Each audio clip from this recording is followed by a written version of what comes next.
The Ghost Who Saved Me Had Four Paws. Presented by Absolutely Haunted. Welcome. We hope you enjoy the video.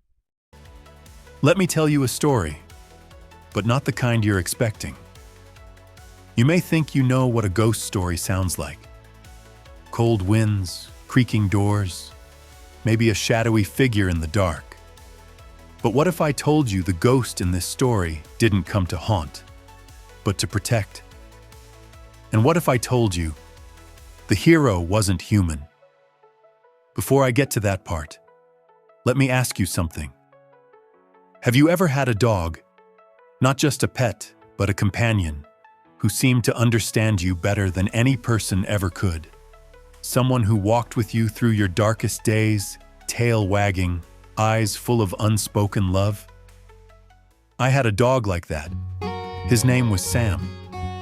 Sam was a Cane Corso, black as midnight, broad-chested, and built like a fortress. Strangers often crossed the street when they saw us coming, but anyone who truly met Sam knew the truth. He was gentle, goofy, and filled to the brim with love. He loved unconditionally, fiercely, and without judgment. His loyalty ran deep, deeper than some people's. We found each other when he was just a puppy, this enormous ball of drool, muscle, and mischief. And from that moment, we became inseparable. Hiking was our thing. State parks, national forests, winding mountain trails. We conquered them together.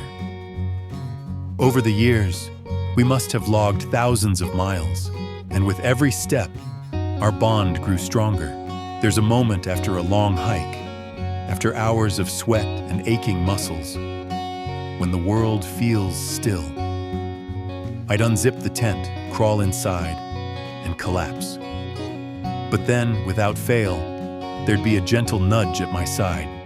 He never let me end a day alone. He'd curl up beside me, one giant paw thrown over my legs, his breathing syncing with mine. I'd scratch behind his ears, and he'd let out that satisfied dog groan, eyes half closing, content.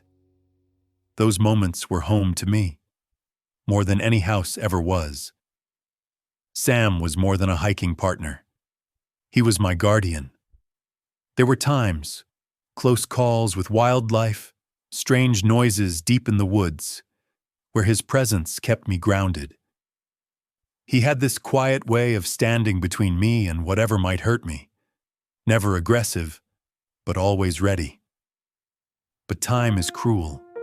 Even the strongest heart can falter. Sam started slowing down around 8 years old. First, it was subtle. Less bounce in his step, more time spent resting on the trail. Then came the diagnosis: dilated cardiomyopathy. His heart, the very thing that had carried his enormous love, was failing him. The vet gave us medications, hopeful words, timelines that felt too short. I stopped hiking. I couldn't bear to leave him behind. And truthfully, I didn't want to. Our days became slower, more tender.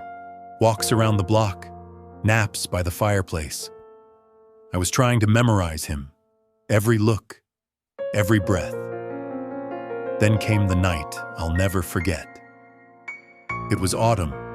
The air had a chill, the fire was crackling, and Sam lay beside me, resting his head on my foot. He looked up, those deep brown eyes of his, and I knew. He was saying goodbye. I curled up on the floor beside him, wrapped my arms around his massive frame, and whispered all the things I needed to say. Thank you. I love you. You were the best thing that ever happened to me. He gave me one last lick, slow and soft. Then his breathing stilled, and just like that, he was gone. I fell apart. For weeks, maybe months, the world was dim. The house felt silent, hollow, like it had swallowed all the warmth we'd built together. I couldn't hike. I couldn't even go near the parks we used to love. Sam had been more than a dog.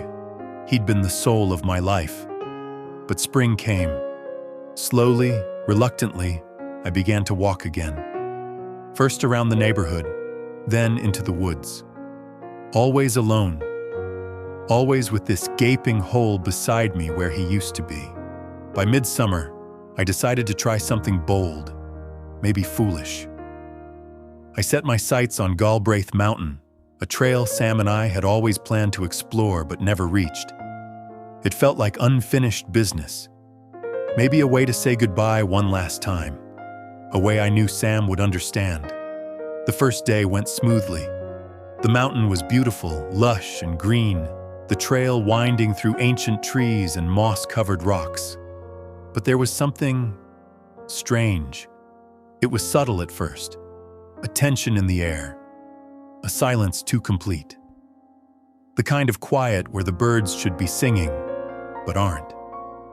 As the sun dipped low, shadows stretched too far, and I began to feel watched. I couldn't explain it. I felt like I was being observed, not by a human, but by something older, deeper, something desperate in some primal way. I could honestly feel it, the desperation. I shook it off as paranoia, grief, fatigue, but the feeling didn't leave. I was watchful that night, never truly resting. Too many strange noises, clicks, pebbles falling, twigs snapping. The second day, it grew stronger. Every snap of a twig made my heart lurch. I caught movement out of the corner of my eye more than once. Each time, nothing was there. I told myself I was imagining things, that grief plays tricks. But deep inside, I felt the pull of something I couldn't name. And then, everything changed. I was hiking up a rocky slope when I heard it, a low, guttural growl that turned my blood to ice. I turned just in time to see it, a mountain lion emerging from the brush, eyes locked on mine. I froze. Every survival tip I'd learned vanished from my mind. I turned and ran. Bad idea, very bad. The lion gave chase. My lungs burned, my feet slammed to the ground in a blind panic. Then, snap, I tripped. My foot wedged between rocks, and I hit the ground hard. I looked up. The mountain lion was pacing, growling, circling. It limped, an old injury maybe. But that didn't slow its hunger. It was close, too close. I braced myself, and that's when I heard it. A different growl, deeper, thunderous.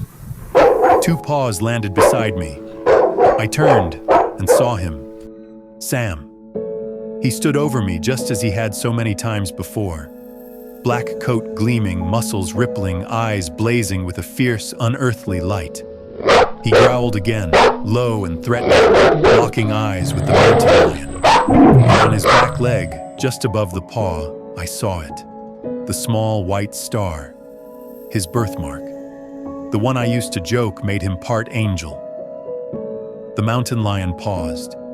Predator and protector stared each other down for a long, tense moment. Then, with a final growl, the cat turned and ran limping into the trees. Sam watched until it was gone. Then he looked down at me. For a second, just a second, our eyes met, and I felt warmth, safety, love. Then he turned and ran after the big cat. I could hear his barking in the distance, and then it faded away. He had vanished into the forest like a shadow. I don't care what anyone says. I know what I saw. Sam came back for me. From beyond the veil, across whatever distance death places between souls, he returned, just long enough to save me. Some ghosts aren't here to scare us. Some come to remind us that love, real love, never dies. Even when the paws stop patting beside you, even when the leash hangs still by the door, even when the house is silent, they are never truly gone. Sam wasn't just my dog, he was my guardian. And in my darkest hour, he came back one last time, to protect me, to love me, to say goodbye. Thanks for watching. If you made it this far, how about checking out another one of our videos? Or maybe even a like, comment, or if you really liked it, a subscribe. Even if you can't, you're still awesome for watching this video. Thanks again.